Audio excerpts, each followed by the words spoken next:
Hi friends, good evening. Welcome to Nagashiva Parvathi Gunji channel. ఈరోజు వచ్చేసి vlog ఏంటంటే బెండకాయ కర్రీ అండి. పల్లెటూరు స్టైల్లో చేశాను, సింపుల్గా చేశాను అనమాట. చాలా అంటే చాలా సింపుల్గా, హాస్టల్లో ఉండే బాయ్స్ కూడా చేసుకోవచ్చు, అంత సింపుల్గా చేశాను. చూసేద్దాం రండి. ఫస్ట్ ఆయిల్ పోసి ఆయిల్లో కొంచెం తాలింపు దినుసులను, పచ్చిమిర్చి, ఆనియన్స్ వేసుకోవాలి.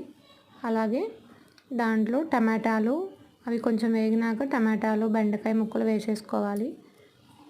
వాటిలో కొంచెం కల్లుప్పు వేసుకొని, నాకు కల్లుప్పు అంటే కొంచెం చేతికి అలవాటు అండి, నేనైతే కల్లుప్పు వేస్తాను. సాల్ట్ అయితే సాల్ట్ వేసుకొని, తగినంత ఉప్పు, పసుపు వేసుకొని తిప్పేసుకొని మూత పెట్టుకోవాలి. ఒక 10 నిమిషాలు సిమ్లో పెట్టుకోవాలి.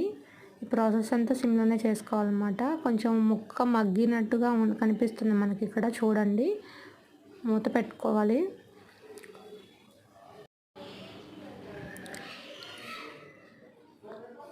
పది నిమిషాల తర్వాత చూసారు కదా, మగ్గిపోయింది ముక్క అంతా.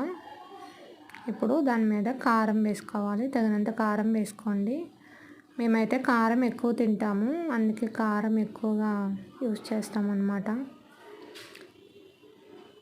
మీరు తక్కువ తింటే తక్కువ వేసుకోండి, ఎక్కువైతే ఎక్కువ వేసుకోండి. తగినంత కారం వేసుకొని ఒకసారి కలిపెట్టేసుకోవాలి.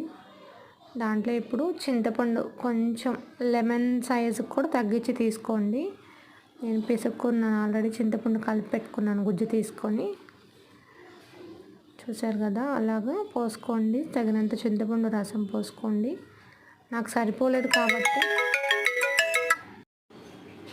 ఇప్పుడు తగినంత వాటర్ వేసుకున్నాం కదా, మీకు సరిపోకపోతే మళ్ళీ కొంచెం వాటర్ యాడ్ చేసుకోవచ్చు. సిమ్లో పెట్టేసి ఒక 10 to 15 మినిట్స్ మూత పెట్టేస్తే మంచిగా ముక్కకు పట్టేస్తుంది అనమాట పులుసు అనేది, పులుపు. ఒక 10 మినిట్స్ తర్వాత నేను మళ్ళీ కొత్తిమీర వేసాను. మళ్ళీ దీన్ని ఒక 5 మినిట్స్ ఉంచేసి ఆఫ్ చేసుకోవడమే, అంతేనండి. ఎంతో సింపుల్గా ఉంది కదా. నచ్చిందా? కామెంట్ చేయండి ఎలా ఉందో. Bye bye.